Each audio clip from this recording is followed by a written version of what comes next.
Hey, what's going on, everybody? Justin here, and in this video we're going to be doing my June book haul, and I'm slowly catching up on my book hauls and my wrap-ups. I'm getting there. I'm like in June now instead of like, I don't know, like March and April, which is definitely a good thing, considering even when I'm catching up, I'm still 2 months behind, but that's just like what it is with my channel, I guess. But I picked up, 11 books in the month of June. 8 of them were from Book Outlet when I don't know if they had a sale or if I just picked up some books or something. But I like that one because I did 4 fantasy and 4 nonfiction, and then my other 3 books were nonfiction at like a library sale. But definitely cool to pick up some of these ones pretty cheap.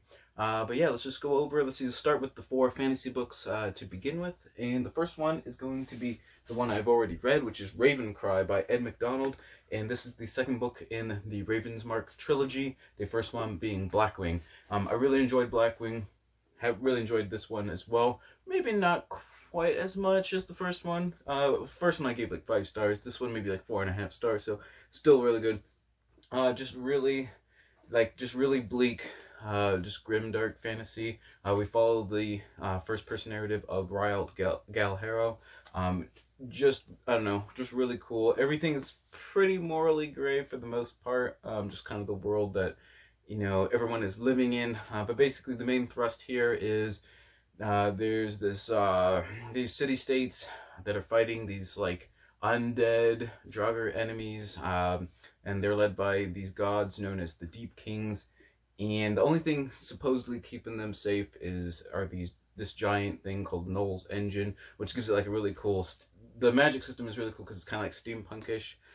Basically, you like spin magical floss stuff from like the light from the moons and everything. But I like it because it's like flintlock fantasy, but melee weapons are still like a really big thing. Everything is just morally gray, morally bleak. Even like the atmosphere is like very just like gray and bleak. It just seems like even though it's really not, it just seems like it's always like overcast or like drizzling, even if it's not actually saying that, like, in the book. That's how I like always like envision everything sort of going down. But like I said, really enjoy the characterization of the few main characters that you see throughout the book, and the atmosphere is really cool. Just really good, morally gray, grimdark fantasy. So there's Raven Cry, and like I said, I've already read that one, so I can definitely talk about that one a little bit more. This next one, I have absolutely no idea anything about it. Never heard the author, never heard the book. Don't ask me why I picked. Well, actually, I'll tell you why I did pick it up. It's the Pagan Night by Tim Ackers. Basically, I picked it up because of this dude on the cover and the title with the Pagan Night. So I'm hoping it's some sort of like fantasy with sort of a really heavy like emphasis on like sort of like Celtic paganism or Germanic paganism, sort of like an undercurrent or like a main theme of the book. I'm not really sure. That's basically all I know about it. I didn't read anything about it except like the little blurb on the background, which makes it seem kind of like medieval-ish, kind of like I don't know, like the Northern Crusades against like something like the Lithuanian, like the Baltic Slavic peoples and like the Lithuanians and stuff. Because there's like a celestial church, which reminds me of, like the Catholic Church in the Middle Ages with like, the capital C and everything. But like I said, just like paganism and like like I said, I enjoy like, reading about like ancient Celts and the ancient Germans and stuff. So it was just kind of the reason I picked it up. Like I said, that's basically all I know about it. So there's that one. Let's see. And that's the first book in the Hallowed War trilogy. If you guys want to know. All right, next up we have Beren and Luthien by J.R.R. Tolkien. I've been trying to pick up all of Tolkien's sort of posthumous stuff that's been put out by like Christopher Tolkien and everything. I really enjoy The Children of Húrin. I really got to get to The Fall of Gondolin at some point. But I've heard Beren and Luthien is really good, kind of really sad. It's almost kind of like the tragedy, whereas like Children of Húrin was kind of like Greek tragedy and like epic kind of combined. Like this one's like a really just sad, poignant tragedy. But yeah, if you guys know anything about like the Silmarillion and stuff, obviously this is sort of just like the fleshed out like lay of Beren and Luthien that you find in the Silmarillion. Plus the artwork on there is like really cool too. Alright, and the last fantasy book that that I picked up is this omnibus of The Black Company, and this is the second of 4 omnibuses. So I have let's see, yeah, I have the first one, this one, and the fourth one. And this is the Books of the South, which include Shadow Games, Dreams of Steel, and the Silver Spike. I have finished the Shadow Games, and I have to say the Black Company is like turning into one of my favorite fantasy series that I've read. Let's see, I finished 4 out of the 9 or 10 books in the series, so it's really cool. Each book has like its own. I wouldn't say they're not episodic, and they are episodic in a way, but you really do need to read them in order. But each one is very unique and different from the other ones. Just like the setting or the plot structure and like point of view characters are always really different. It's just really, really cool. In Shadow Games, kind of a general idea without giving anything away is almost like an Amazon, like an expedition through the jungle, and then like a jungle insurrection campaign type thing, which is completely different from like the northern stuff, which is like really bleak, you know, either like tundra, barren lands, or like out in the desert or stuff like that. So it's definitely a total change of pace. The characterization is different too in the fourth book here. I can't really reveal why because I'll give away stuff from the third book. But yeah, just really, really good. Highly enjoy it. Probably my favorite long series. I'll just say that. Favorite long fantasy series. And obviously, that's like the essence of grimdark right there. That was like grimdark before grimdark was a thing. Alright, so that only leaves my non-fiction books. So let's just, I'll just grab them at random here. We got The Pursuit of Power, Europe 1815 to 1914 by Richard J. Evans.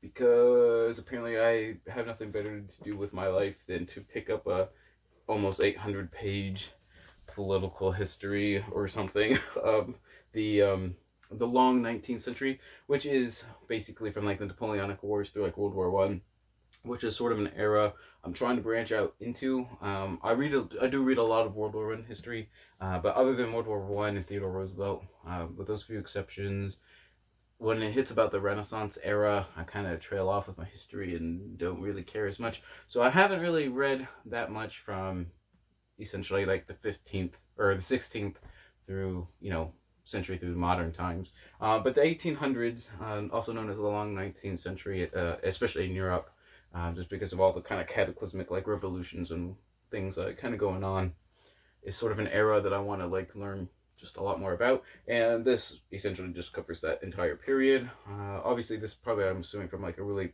political standpoint, but we have Europe 1815, so sort of the tail end here of the Napoleonic Wars to the beginning of World War I, that 100 years right there. So yeah, hopefully I learn a ton of it once I, you know, get the courage to get through this monster. So there's The Pursuit of Power. Alright, next up we have Seeds by Thor Hansen, or The Triumph of Seeds. And it says, How Grains, Nuts, Kernels, Pulses, and Pips Conquered the Plant Kingdom and Shaped Human History. Just seems like a really cool nature science book that I enjoy reading. This is obviously kind of like a micro-history of, you know, seeds. But I think it's going to be sort of how, mostly how like cereals and grains, how they essentially became the staple foods of like human civilizations around the world and everything. And sort of evolutionary speaking, like how they sort of either came about and how they've sort of had a symbiotic relationship with like human cultivation and everything. Just think it'd be kind of a cool history if, you know, you like nature and plants and seeds and stuff. So there's that. And kind of on another one that I actually really wanted to get is The Nature Fix by Florence Williams. Why Nature Makes Us Happier, Healthier, and More Creative. And what this book is all about, I've read like little blurbs and stuff on this one. It's been on my radar for quite a while since it came out. Is I don't know if you guys have followed the channel, you've probably seen some of my literary walks in the past. I need to start doing more of those again. I know every time I say I'm going to try to do it like once a week or every other week, it pretty much just completely falls off the face of the earth. So I definitely need to like try and get back onto the nature walks and everything. But just being outside, this book deals with sort of the psychological and scientific research of how being outside and doing things, not necessarily in the wild, but, you know, being out in nature, literally like makes people, like the chemistry in their brains and stuff, like in a better mood and everything, which I think is just really, really cool.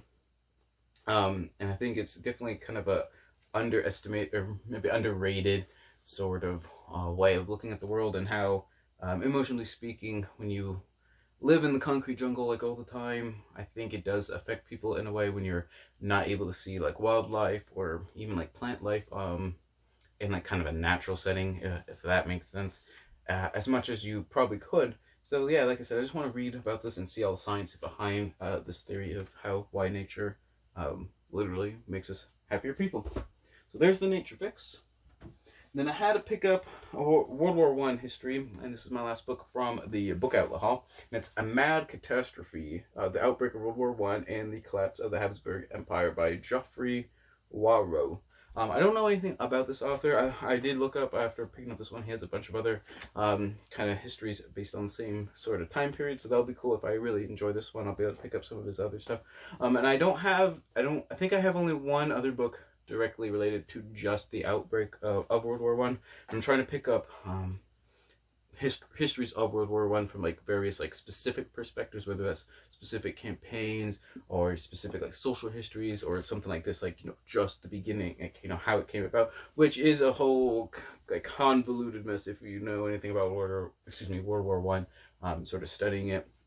And sort of like kind of the power structures and alliances and stuff kind of going behind everything with like the doomsday clock and all that. So I think this will be a really cool history book if you enjoy World War I, and obviously I do, which is why I picked this one up. And obviously this too has a lens of the Habsburg Empire and sort of I assume the fall of Austria-Hungary. It's kind of like a thrust of this book as well. Let's see. Now I got the 3 nonfiction books that I picked up at library sale for like $1 or $2 each. So I don't really know much about them, but I was like, actually one I do, but I'll save that one for last. This first one is The Obstacle is the Way: Timeless Art of Turning Trials into Triumph by Ryan Holiday.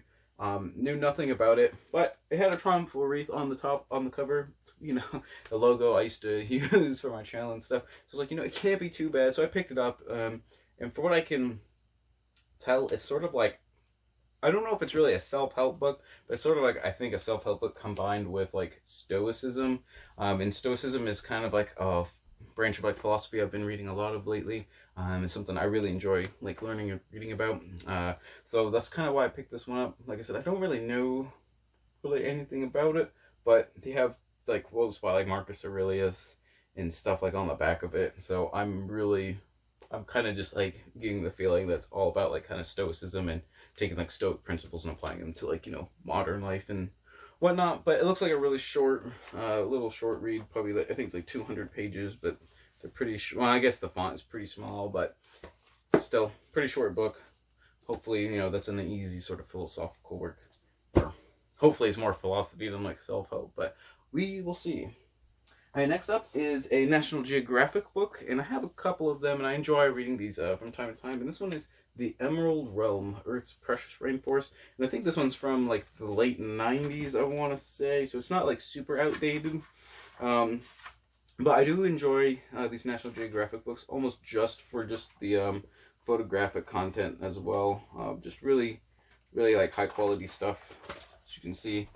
Just seeing all these like cool things in these books, but I do enjoy reading the articles obviously as well, and these ones are obviously, I think I've said obviously like 10 times in about 30 seconds, and I can't find the copyright date because I'm being like really dumb.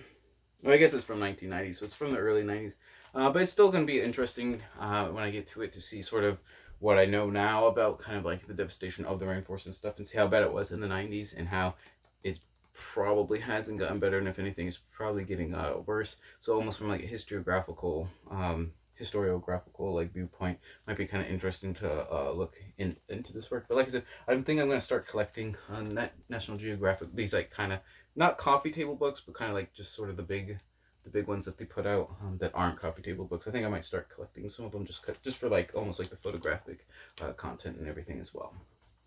Oh, and that one is by, oh, okay, this one doesn't say who it's by, so apparently it's by like a team of editors and stuff. And lastly is actually a pretty famous nonfiction book. It's 1776 by David McCullough.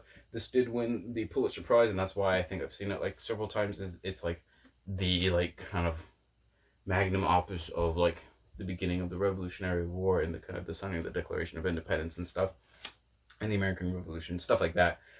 David McCullough is a pretty famous, popular historian at this point. He's got like, I don't know, probably like almost a dozen works that are like all bestsellers every time. I've never actually read him, But the Revolutionary War is kind of like what I was talking about earlier. Is almost another kind of topic that I'm thinking about trying to branch off into. I know I say that about like every topic, so by the time I start branching off into everything, I'm not gonna like read much of anything. It's gonna be so spread out. But anyways, I did listen to like a lecture on the American Revolution early, I think in January, February of this year. And I did enjoy that one. So maybe I will give 1776 a try, just because it did win the Pulitzer Prize. It must be pretty. I mean, he is probably like one of the most famous sort of popular historians, at least on American history, out right now. So yeah, I'll just give 1776 a try. Tell you guys what I think of it. Alright, so those are the 11 books that I picked up in the month of June. Tell me what you guys think about any of the authors or any of those books. If you've read them, leave some comments down below. Always enjoy talking to you guys, what you've been reading, what you thought and stuff. Everything like that. Also, leave a comment about the favorite book that you picked up recently and why you're excited to read it. Like this, I always enjoy. That's probably my favorite part of the comments too, is getting some really good recommendations that I found over time and everything. So always enjoy looking out for those. So yeah, thank you guys for watching. Remember to comment, like, subscribe, all that stuff and everything. And if you'd like to support the channel, definitely check out my Etsy shop if you want some cool like wooden bookmarks and stuff made out of cherry mahogany, things like that. Definitely go give that just a look if you don't mind. And always remember, whatever you're reading, read victoriously.